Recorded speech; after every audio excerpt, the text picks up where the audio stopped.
بسم اللہ الرحمن الرحیم۔ 22 رجب کے حوالے سے لوگ کنڈے بناتے ہیں اور ان کو منسوب حضرت امام جعفر صادق رحمہ اللہ کی طرف منسوب کیا جاتا ہے، لیکن اس کے پیچھے ایک کہانی ہے، ایک افسانہ ہے، ایک قصہ سنایا جاتا ہے۔ اب وہ قصہ کیا ہے؟ میں وہ قصہ آپ کے سامنے رکھنا چاہتا ہوں۔ وہ قصہ یہ تھا کہ مدینہ منورہ میں ایک ایسا شخص تھا جو کہ لکڑ ہارا تھا۔ وہ کوئی اچھی زندگی گزر بسر نہیں کر رہا تھا۔ اس نے رزق کی تلاش کے لیے باہر کا سفر شروع کیا اور 12 سال تک رزق کمانے کے لیے اپنے آپ کو باہر رکھا۔ اب جب وہ رزق کی وجہ سے رزق تلاش کرنے کے لیے باہر نکلا تو اس کی جو بیوی تھی اس نے بادشاہ کے گھر اپنے آپ کو نوکرانی کے طور پر رکھ لیا۔ اب وہ اس بادشاہ کے گھر جھاڑو دیا کرتی تھی۔ ایک بار ایسا ہوا کہ وہ جب جھاڑو دے رہی تھی تو حضرت امام جعفر صادق یہ وہاں سے گزرے اپنے احباب کے ساتھ۔ اب جب وہاں سے گزرے تو انہوں نے اپنے جو احباب دوست احباب ساتھ تھے ان سے پوچھا کہ آج کیا تاریخ ہے؟ تو کسی نے بتایا کہ حضور آج 22 رجب ہے۔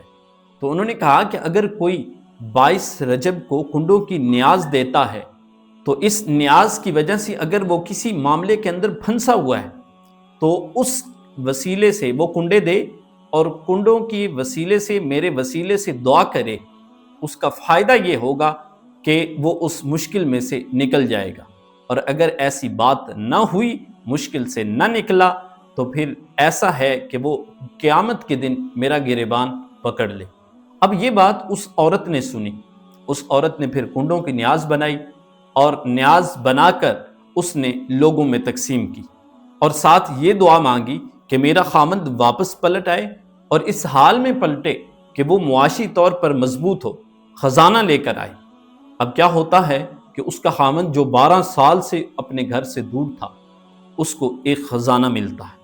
اب وہ خزانہ لے کر واپس آتا ہے اور اس جگہ پر گھر بناتا ہے جہاں پر اس کی بیوی نوکرانی بن کر جس بادشاہ کے جس وزیر کے گھر میں کام کیا کرتی تھی، اس وزیر کے گھر کے سامنے اس نے اپنا ایک عالیشان گھر بنایا۔ جب اس نے اپنا ایک عالیشان گھر بنایا اور اس بادشاہ کے اس وزیر کے دل کے اندر یہ بات کھٹکی، جب اس کی بیوی کو پتہ چلا، اس بادشاہ کی وزیر کی بیوی کو، تو اس نے ایسا کیا کہ اس نے اس عورت کو بلایا اور اس سے پوچھا کہ یہ گھر کس کا ہے؟ تو اس نے کہا یہ ہمارا گھر ہے۔ اور اتنا عالیشان خزانہ کیسے ملا؟ اس نے کہا کہ میں نے امام جعفر صادق کی نیاز بنائی، 22 رجب کو کنڈے بنائے اور ان کنڈوں کی وجہ سے میری سنی گئی اور ہمیں خزانہ ملا اور ہم نے اس گھر کو عالیشان گھر بنایا۔ اب وہ جو وزیر کی بیوی تھی وہ پریشان ہوئی، اس نے کہا یہ کیسے ہو سکتا ہے؟ یہ تم نے کہیں سے خزانہ چوری کیا ہے۔ اور جب اس کے دل کے اندر یہ بات کھٹکی، اس نے کہا کہ میں نہیں مانتی کہ امام جعفر صادق کے کنڈوں کی وجہ سے اتنا عالیشان گھر تمہیں مل گیا ہے۔ اب کیا ہوا کہ اب اس بات کرنے کی وجہ سے اس عورت کا جو خامند تھا وزیر، اس کی سلطنت جو تھی وہ خطرے میں پڑ گئی۔ ایک عیاش پرست جو وزیر تھا اس کو ان کے اوپر مسلط کیا گیا۔ جب وہ مسلط کیا تو اس کے بعد پھر اس بادشاہ کی اس وزیر جو تھا، اس وزیر کے اختتام کے دن آ پہنچے، اس سے سلطنت لے لی گئی، اس سے گھر لے لیا گیا، اس سے مال و دولت لے لیے گئے، ہر ایک چیز اس سے چھین لی گئی اور اس کو ملک بدر کر دیا۔ اب اس کے ساتھ اس کی بیوی کو بھی ملک بدر کیا گیا۔ اب جب وہ اس سلطنت سے نکلے تو اس وزیر کی بیوی کے پاس 2 درہم تھے۔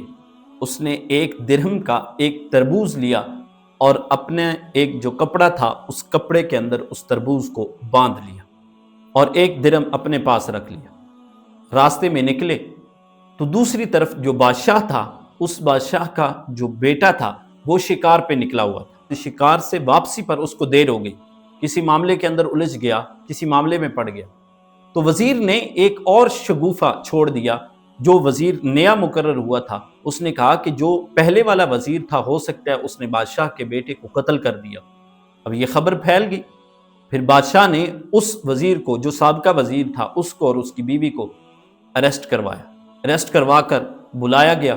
جب بادشاہ کے دربار میں بلایا، پوچھا کہ کیا تم نے وزیر کو، میرے بیٹے کو قتل کیا ہے؟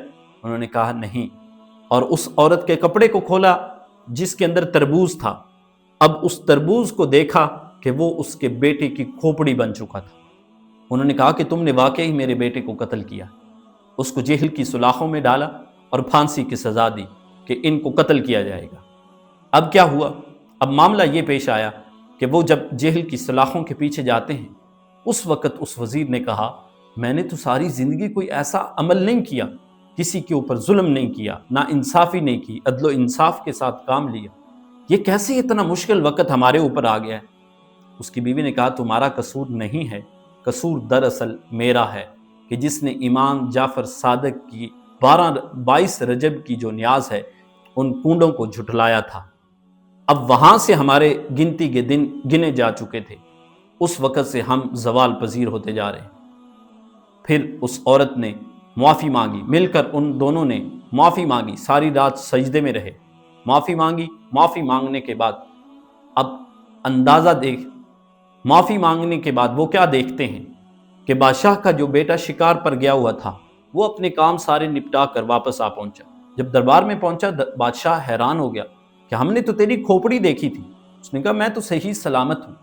پھر بادشاہ کو خیال آیا کہ میں نے جن کو قید کر رکھا ہے وہ قصوروار نہیں ہیں، ان دونوں کو رہا کیا گیا۔ اب بادشاہ نے پوچھا کہ یہ کیا ماجرا ہے، یہ کیسے ہوا؟ تو انہوں نے کہا کہ ہم نے 22 رجب کے کنڈوں کی نظر مان رکھی ہے، ہم نے جھٹلایا تھا تو ہمارے اوپر یہ جو مصیبت آئی اس وجہ سے آئی، اب ہم نے دوبارہ توبہ کر لی ہے اور ہمارے اوپر اب سے معاملات پھر سے شروع ہو رہے ہیں۔ تو بادشاہ نے بھی ان کو دوبارہ اس وزیر کو عہدہ دیا، سلطنت دی اور اس کو انعامات دیے، اور انعامات دینے کے بعد بادشاہ نے پوری رعایا کو حکم دیا کہ آج کے بعد 22 رجب کے کنڈے جو ہیں یہ بنائے جائیں گے۔ تو یہ وہ سارے کا سارا واقعہ ہے جو بیان کیا جاتا ہے۔ ناظرین محترم، یہ واقعہ من گھڑت ہے، یہ قصہ، یہ افسانہ من گھڑت۔ یہ جو کنڈے نیاز وغیرہ بنائی جاتی ہے، دراصل اس کا جو بنیادی مقصد ہے نیاز کا وہ یہ ہوتا ہے کہ کسی بزرگ کو ایصال ثواب کرنے کے لیے کھانا بنایا جاتا ہے۔